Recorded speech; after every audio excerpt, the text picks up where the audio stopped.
des cuisines du monde, dont l'objectif c'est de participer au vivre ensemble. Et c'est de dire que la cuisine, c'est la première porte pour aller rencontrer l'autre. Parce que, dis-moi ce que tu manges, je dirai qui tu es. Alors les critères, le premier critère, c'est avoir l'esprit de partage. L'esprit de partage et l'esprit de développement, l'esprit de rencontrer l'autre, de partage, d'échange et de mieux vivre ensemble.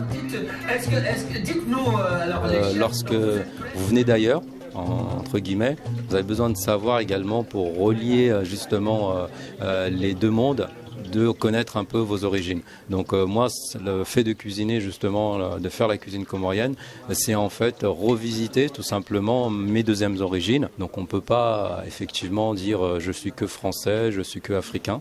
Donc le fait d'avoir les deux, c'est une double chance déjà, parce que c'est une double culture, c'est-à-dire on apporte la cuisine comorienne à ceux qui la connaissent pas en France.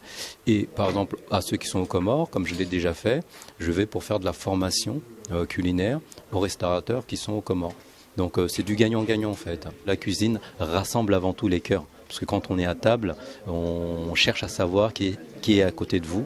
Même si vous ne la connaissez pas, vous allez échanger quelques mots. C'est un peu la magie d'un repas. Donc effectivement, la cuisine rapproche avant tout les cœurs. Et comme c'est le cœur qui est au centre de tout, bien évidemment, c'est un message de paix.